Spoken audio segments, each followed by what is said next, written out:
Well, yesterday, Bill Clinton was confronted by a Black Lives Matters activist, and he started to defend himself and Hillary and saying, using examples of how they've helped the black community. I'm not gonna refute that because it has been done a lot since then, since he said. But what it's important to me, it's that he dared to use Africa as an example of why they care about black lives. And why do I find it so terrible that he has done it? Because it was precisely 22 years after the mass killings in Rwanda began.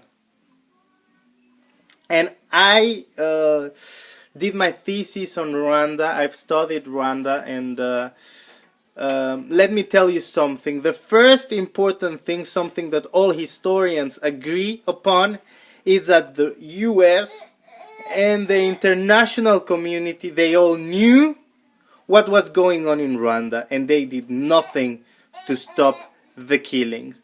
They did absolutely nothing.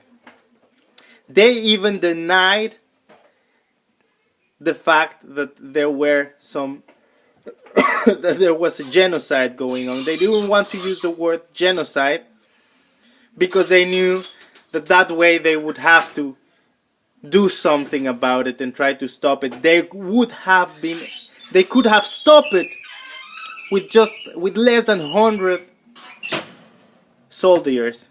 They could have stopped it, and they know it, and they didn't do anything because they don't care about black lives. They don't care about African lives above all.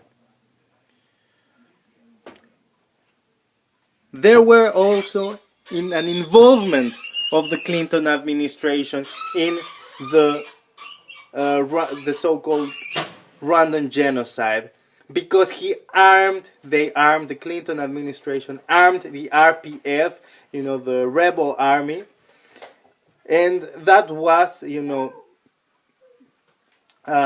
really the beginning of the conflict, the situation. There were a lot of conflicts before, but the situation there was relatively calm before they started to arm the RPF. And they armed the RPF, they supported the RPF. When the RPF took Kigali, the mass killings didn't stop. They say they did stop, but they didn't stop because the RPF started also to kill people that were fleeing the country, as saying that these people were genocides, but without giving them a trial or something. And even when the trials, the ICC began with the trials, they didn't trial any people from the RPF. They trialed only, people that were involved in the government before the RPF and that were part of the militias or Hutus that maybe didn't do anything, but they were trialed.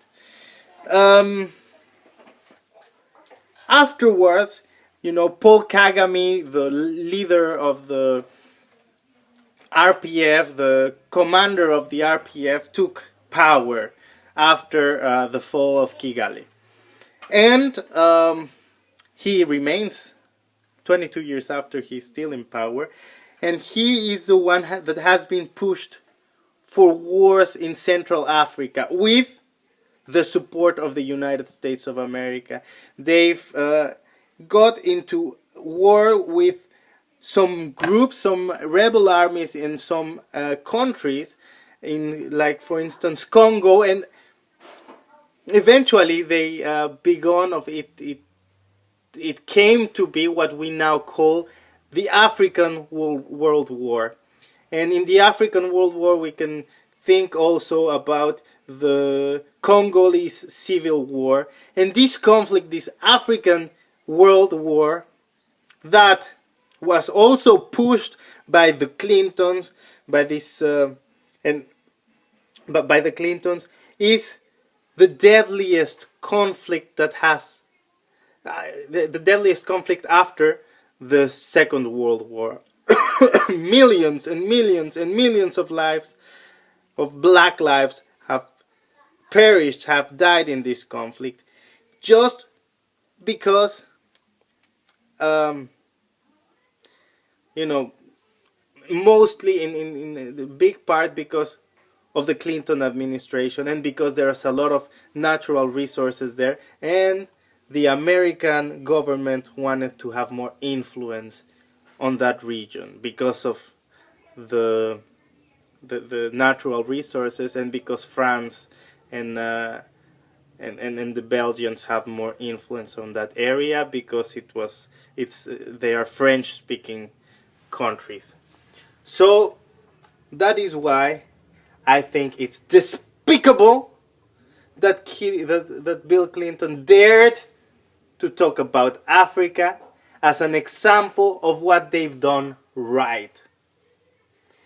They've destroyed Central Africa, and the fact that Central Africa right now is so badly, and there are still a lot of conflicts, it's not just the fault of the Clinton administration, but it wouldn't exist without what the U.S. government did back then, and the support of U.S. government. Yeah, they supported President Kagame. So that's that.